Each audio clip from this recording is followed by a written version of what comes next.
Hi everybody, so today I wanted to do an updated tattoos and piercings video, some of my favorite videos to watch. If you are somebody who's really interested in body mods, this is definitely the video for you. So I wanted to do something updating you guys on new tattoos and piercings that I've gotten. In total, I have 9 tattoos and 17 piercings, but I wanted to do an update on some that I haven't showed you guys in videos yet. So that's what this video is going to be about. I have 3 new tattoos to show you and 1 piercing. And yeah, so I'm just gonna get on into it. I'll start with the piercing. Before I start, actually, I do want to ask you guys something quickly. I'm thinking about getting my tongue and my tongue web pierced, but I do get cold sores. That is something that I deal with. I don't get them often, and for the most part, as long as I keep a healthy, generally stress-free lifestyle, I don't get many outbreaks, if any, but I do get them, and I've gotten them in the past. And I want to know if any of you have experience with cold sores and oral piercings. Like, do they cause outbreaks? Have you had any difficulty with outbreaks in like messing with your piercing and things like that? So if you have that experience, please let me know in the comment section below, because I am really on the fence, and that is my biggest reason for why I don't want to do it, because I'm just afraid that it's going to cause too much of a hassle, or it's going to conflict with each other. I know that cold sores don't end up on the inside of your mouth, but because it is an open wound and it is around your mouth area, I just don't want to chance anything going wrong or having any problems with it. So if you've had the experience, please let me know. It would really mean a lot to me, because I haven't had much luck finding like specific experiences from people for oral piercings that are inside your mouth versus like your lips or anything, of people who experience like cold sores. Now, I know some people like speculate. That's a lot of the things that I've said, like that I've seen people who say, well, you know, it shouldn't be too big of a deal because, you know, you don't get them inside your mouth, but I just want to know if somebody has firsthand experience how it's worked for them. So moving on into the actual video, I want to start off with the piercing, since that's really, there's only one and it's kind of small. So we're gonna move on, and I'll zoom in so you guys can see it. So the piercing that I have that's new is actually this one right here. This is called a forward helix piercing. I have a curved barbell, or some people call it a banana bar. It really depends where you're from, what you call it. But I have a curved barbell in there, and piercing pain and healing for this was like not that bad. I'm not saying it was the easiest piercing to heal for me, because my nose, definitely all of the piercings in my nose were the easiest by far, but for me this was one of the more low maintenance ones. If you want to know how I heal piercings, for the beginning few weeks I use sea salt soaks, and then for like once it settles down, so like probably about 2 months into it, I may switch over, depending on how it started to settle. I switch over to antibacterial soap. So right now that's all I'm using to clean my piercings, and I do keep up cleaning for all of my piercings regardless of if they are completely healed or not, because you want to make sure you keep them as clean as possible no matter whether or not they finish their healing process.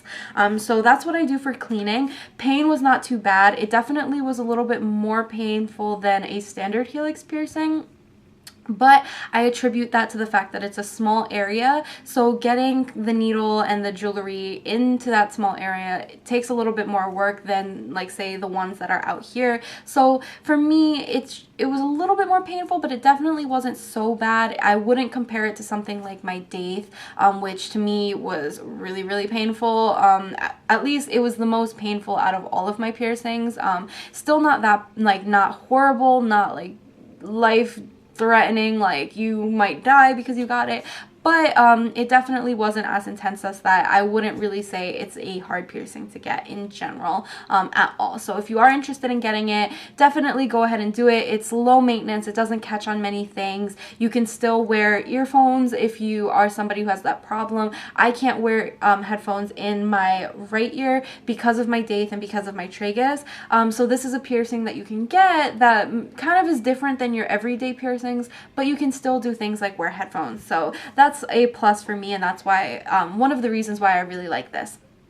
So moving on into tattoos, the first tattoo I got, and I'm just going to look at a picture just so I can give you guys a full description of the tattoo. So the first tattoo is on my right leg on the inner portion of my calf, and I got this. There's a lot of different reasons for why I got this tattoo, but the general idea is because I, for one, am somebody who deals with depression and things like that and mental illness. So if you are somebody who deals with that, you may have more of a grasp on what this might mean. I'm not going to go too far in depth because it is a pretty personal meaning for me, but basically all it is a outline or a cutout almost looking, because it is a solid black tree which has no leaves, no branches. I wanted to keep it as minimal and as basic as I possibly could, because of the fact that in the tree there is on one side a swing with a shadow outline of a person or a girl, and then on the other side there is a hanging noose. So if you don't know what that is, you can Google it. I'm not going to go into too much of the description of what that is or what it does. But the reason that I did this, and the reason why there's a person in one side and not in the other, is because I wanted to kind of demonstrate the idea that if you are somebody who has mental illness, specifically depression, you may understand the concept of living your life very close to the edge, if that makes sense, and hopefully it does. I don't want to get too graphic or too morbid or too in-depth in this video because that's not what this is about. It's just about the tattoo, not about the meanings behind it. But I wanted to keep the person in the swing to show that you can be close to something, or you can deal with a negative aspect of life while not necessarily be hanging in it yourself, if that makes sense. So the idea that there's a person in the swing that's close enough to it but not necessarily experiencing the negative or full-blown consequences of the negative aspects is kind of the idea that I wanted to get across. Pain for this was not too bad. It took about, I think, 2 hours or a little under 2 hours. I'm not exactly sure. It didn't take too long at all.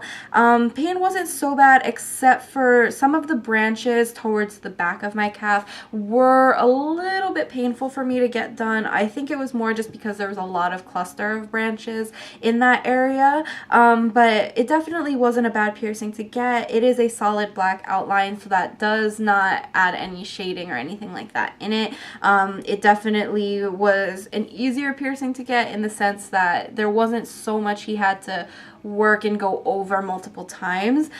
Just in the areas where like lines crossed over, where the branches were crossed over, that's pretty much the areas that he had to go over more than once. But for the most part, since it was just a solid black, he went over it once and it wasn't that big of a deal. So pain for that wasn't so bad, but it definitely was a little tender towards the back of my leg. Now the next tattoo that I got was a anchor with a butterfly on it. Now you may have watched my other videos. If you haven't, again, link will be in the description. I do have 2 butterflies on my feet. Now if you don't know what the butterfly symbol is, it is a symbol for mental health and mental illness. It actually is a symbol for self-harmers. So if you don't know like the full backstory behind it, I may try and find, hopefully I can find one, but I'll try and find a website which does explain the idea behind the butterfly symbol if you want to know what that is. So that's why the butterfly is added on into it. But the symbol of the anchor for me is actually not the same, I guess, as some people or a lot of people say that it means to them. For a lot of people, the anchor is more of like a grounding symbol, something that keeps them grounded and kind of reminds them to stay true to themselves and things like that. To me, the anchor is kind of more of a reminder to not let things ground you, to not let things sink you, and to not fall underneath the weight of things as easily. So for me, it's more of like, if you're dealing with all these things and you're dealing with all this mental illness, it can seem really overpowering and just overwhelming to you.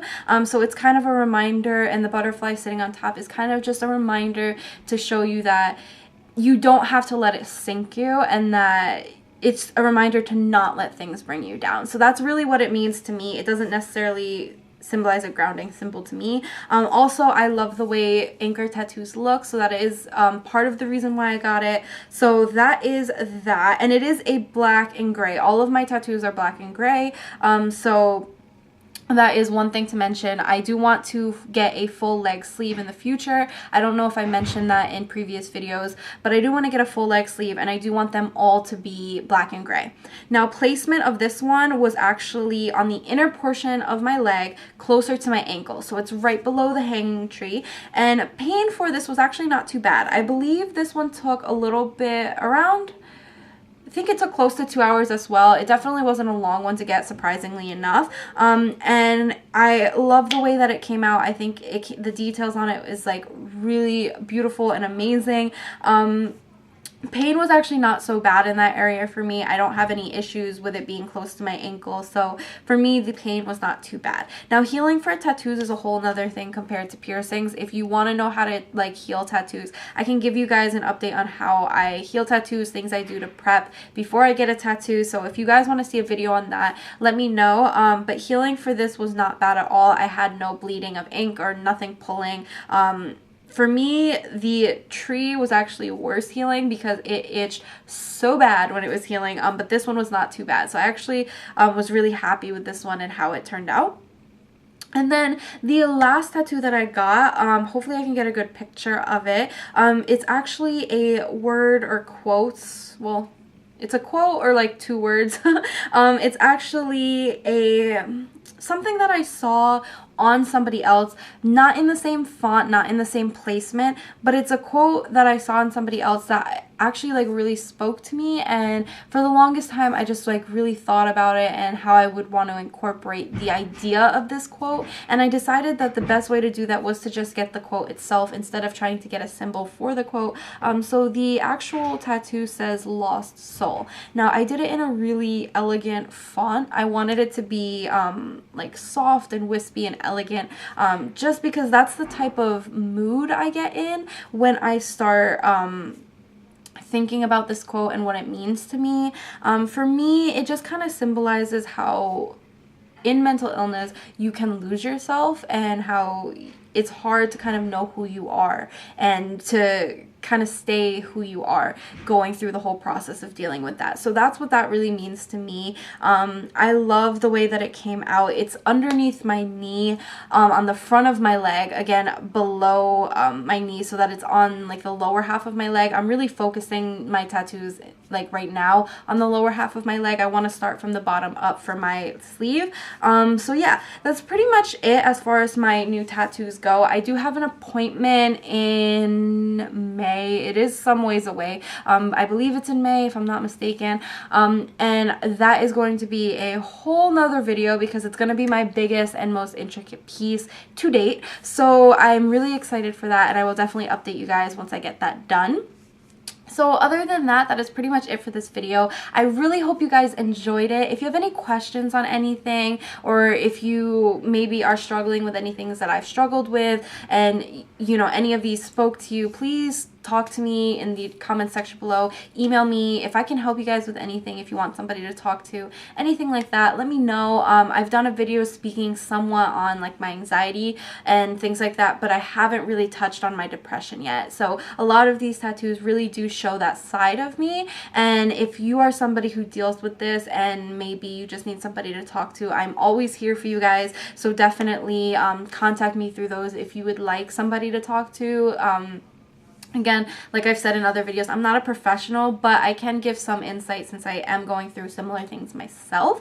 So yeah, if you like this video, don't forget to thumbs it up for similar videos to this, and comment below letting me know what you guys thought of it. And then also don't forget to subscribe. It keeps you updated on videos that I'm doing. I'm trying to post every Monday, Wednesday, and Friday, so I'm trying to keep them consistent. I don't have a set time on when I want the videos to go up. For now, they're set to like upload around noon time, I believe Pacific Standard Time. I'm not exactly sure, but I will keep you guys updated on what specific time you can expect to see my videos. But yeah, don't forget to subscribe because you will see new videos from me, and it definitely shows me a lot of love and support. I do want to reach 1,000 subscribers, so it will really mean a lot to me if you guys can help me out with that. So yeah, I'm gonna stop rambling now and move on. I hope you guys enjoyed again for the millionth time, and I will see you guys in my next video. Bye, everybody.